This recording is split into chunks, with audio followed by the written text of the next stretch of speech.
On a super bien préparé la soirée. Moi, j'avais un premier titre que j'avais utilisé de façon un petit peu informelle dans la communication interne, qui était dernière soirée avant la fin du monde. Moi, je me suis dit, oh, on va dire dernier jeudi, puis on va dire juste la fin d'un monde, parce que quand même 18 ans de Schiavetti, c'est quand même un monde qui se finit d'une façon ou d'une autre. Et on ne s'attendait pas vraiment à ce que cette soirée se déroule dans le contexte actuel. Donc le contexte actuel, c'est une pandémie mondiale dont vous avez probablement entendu parler. Et en fait, c'est pas simplement l'idée de pas se masser les uns sur les autres. C'est pas simplement quelque chose qu'on vous invite à faire si vous êtes des personnes extrêmement paranoïaques et soucieuses d'elles-mêmes. En fait, c'est un besoin qu'on a tous collectivement de s'ajuster à un contexte nouveau. Ce contexte, c'est effectivement un virus qui va faire des morts, qui est là. Hein. Il y en a probablement parmi nous qui sont porteurs et qui, dans 7, 8, 9 jours, va créer aux urgences, créer dans les lieux de soins, créer auprès du personnel soignant hospitalier des situations extrêmement difficiles, extrêmement compliquées. Parce que, bon, bah voilà, vous connaissez donc la plupart d'entre nous, on va s'en sortir sain et sauf. Simplement, on a aussi un État qui a complètement délaissé l'hôpital. On a aussi une économie qui est absolument pas résiliente et qui va nous mettre dans des situations de catastrophe dès lors qu'on se prendra vraiment en main sur ce qui est de réduire les échanges de personnes, éventuellement les échanges, le voyage des personnes à travers la planète, éventuellement à un moment donné les échanges de marchandises. Donc on s'est arrangé pour sonoriser à l'extérieur, on filme, on va tout diffuser demain, mais c'est juste plus une bonne idée aujourd'hui de se masser les uns contre les autres, parce que bah voilà, dans 10 jours, on va être comme en Italie, et puis vous devez le savoir, Macron prenait la parole il y a quelques minutes. Lundi, toutes les universités, les crèches, les écoles seront fermées dans toute la France.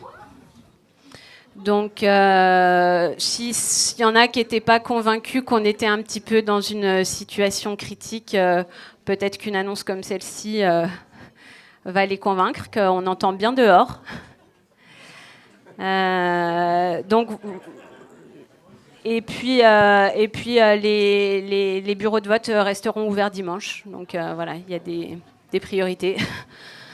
Mais c'est vrai que ça nous interpelle beaucoup parce que en fait, ça fait pas ni 2 mois ni 2 ans. En fait, la plupart d'entre nous, ça fait 10, 20 ans qu'on se dit qu'on est dans des systèmes, dans des logiques de développement, d'échange, d'hétéronomie en fait, où on dépend absolument d'une économie financiarisée mondiale, d'infrastructures qui sont délaissées, sous-traitées, etc. Et vraiment, j'avais pas du tout envie d'être prophétique avec un titre comme ça, mais une très chère amie qui vous a probablement nourri ce soir m'a dit, mais tu sais, voilà, il y a des choses comme ça, il faut que ça nous arrive, et peut-être que c'est la dernière fête qu'on fait avant longtemps. Donc, merci Marie pour ce petit propos optimiste. Voilà où on en est. N'empêche que ce qu'il faut apprendre, c'est qu'il y a la fin de certains mondes, mais qu'il faut continuer, notamment qu'il faut continuer à réfléchir, qu'il faut continuer à s'organiser, qu'il faut continuer à militer de plein de façons différentes. Donc effectivement, changeons d'avenir. On a pris cette décision de se lancer sur une liste municipale. Ça n'empêche qu'on est très conscient du fait qu'il faut multiplier les formes d'action.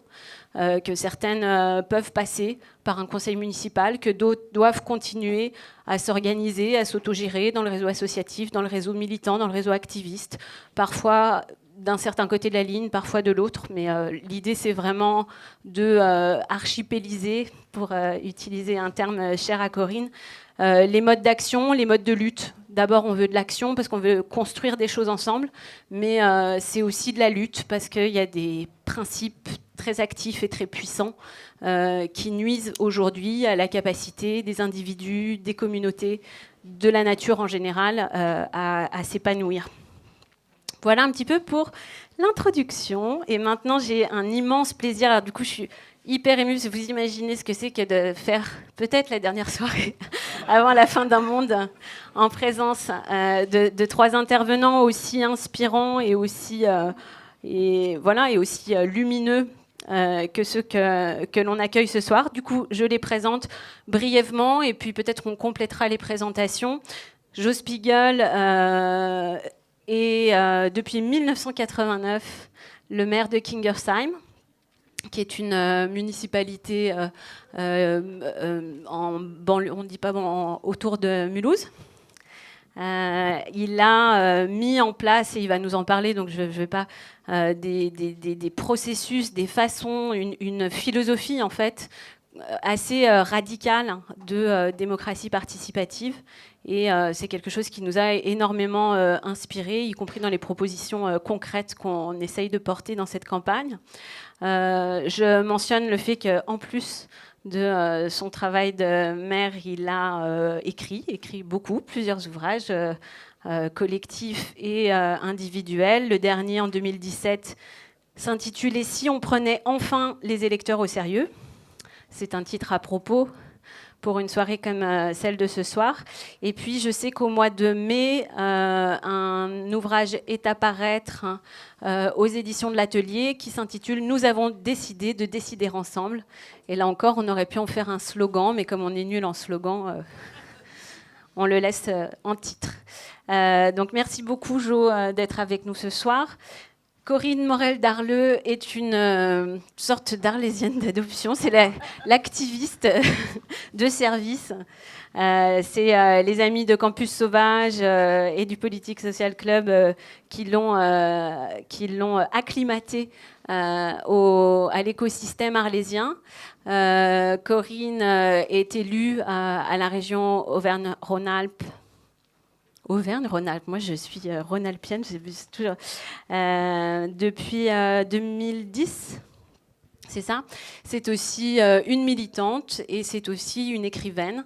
Son dernier ouvrage porte un titre absolument fabuleux qui m'accompagne dans les moments sombres de ma vie et que je vous livre. Mieux vaut couler en beauté que flotter sans grâce. Réflexion sur l'effondrement. Et puis enfin, Pablo Servigne. Alors, parce qu'on avait tellement une belle discussion tout à l'heure que j'ai commencé à prendre une note, puis après je me suis arrêtée.